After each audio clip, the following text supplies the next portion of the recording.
আসসালামু আলাইকুম, আমার চ্যানেলে সবাইকে স্বাগতম।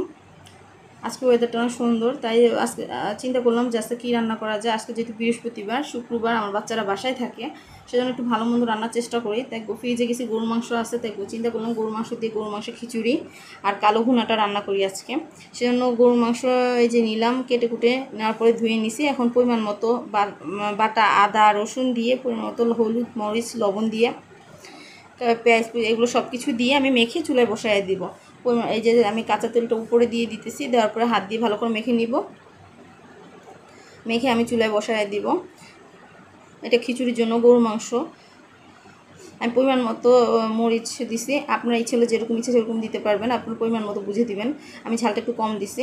এই যে চুলার মধ্যে সব দিয়ে আমি বসাই দিছি। এখন আমি কালো ভুনাটা বসাবো। এটা কালো ভুনার মশলা।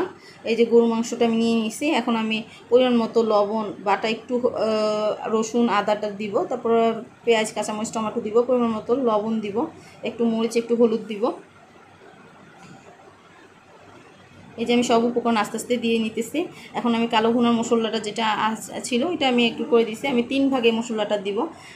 প্রথম ভাগটা যখন মাংসটা মাখবো আমি তখনই দিয়ে দিব, তারপরে 2 ভাগের মতো করে আবার রেখে দিব। দেওয়ার পরে আমি উপর দিয়ে সরিষার তেলটা দিব। সরিষার তেলটা না দিলে আসলে কালো ভুনার মধ্যে ওই টেস্টটা বা ফ্লেভারটা আসে না। আপনারা দেওয়ার চেষ্টা করবেন। তারপর সোয়াবিন তেল দিয়ে রান্না করা যায়, সেটা আপনাদের ব্যক্তিগত ব্যাপার। আমার কাছে মনে হয় যে সরিষার তেলটা দিলে একটু গ্রানটা ভালো আসে। এই যে আমি সম্পূর্ণ মেখে নিছি। মেখে এখন আমি বসাই দিব। এই যে পেঁয়াজ বেরেস্তাটা আমি আগে করে রাখছিলাম, এটার উপরে পেঁয়াজ বেরেস্তাটা দিয়ে দিছি। এটা পুরোটাই অপশনাল, আপনাদের ইচ্ছে হলে দিবেন না আপনাদের ইচ্ছা। এখন এই যে আমি চুলার মধ্যে বসাই দিছি। এই যে আমি গরু মাংসটা কষানি হয়ে আসতেছে, আমি নেড়ে চেড়ে দিতেছি। দেখা যাবে যে নিচে লেগে যাওয়ার সম্ভাবনা থাকে। এই যে দেখেন আমি নেড়ে দিতেছি। এই যে গরু মাংস হইতেছে খিচুড়ির জন্য, গরু মাংস কষানির মতো হইতেছে। এই যে ভালো করে নেড়ে চেড়ে দিব, নাহলে দেখা যাবে নিচে লেগে যাবে। গরু মাংস এই যে রান্না করতেছি, এখন আমি কষানো হয়েছি। এর মধ্যে আমি আলু দিয়ে দিব। আলুটা না দিলে দেখা যায় যে বাচ্চারা পছন্দ করে না, সেজন্য কষানোর মধ্যে আমি সম্পূর্ণ আলু দিয়ে দিব। এই দেখেন কালো ভুনাটা হইতেছে, আমি পরিমাণ মতো ঝোল দিয়ে দিছি। এখন সিদ্ধ হইতেছে মাংস। তাই এখন যখন এই ঝোলটা দিয়ে দিছি, এর মাঝে যে 2 ভাগ ছিল তার মধ্যে আরেক ভাগ একটু ঢেলে দিছি মশলাটা। এই যে গরুর মাংস, এই দেখেন কালো ভুনাটা হইতেছে। এখন এই 3 ভাগের যে মশলাটা ছিল, সামান্য মশলা, ওই মশলাটা আমি আগেই দিয়ে দিছি।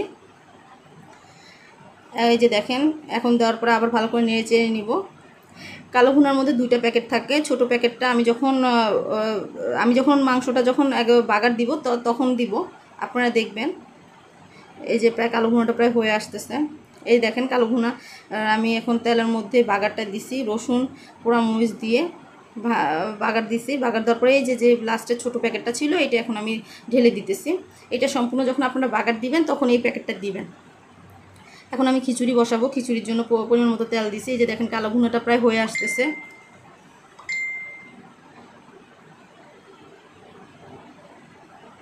এখন এই যে দেখেন আমি খিচুড়িটা রান্না করতেছি, কষানি হইতেছে, খিচুড়ি বসাইছি গরু মাংস। আর এই যে কালো ভুনাটা প্রায় হয়ে আসছে।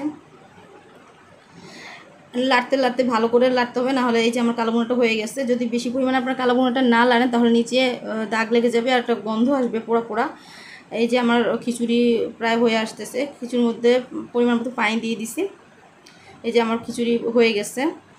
আজকে একটু লেটকা খিচুড়ি করছি, কেমন লাগছে ভিডিওতে জানাবেন।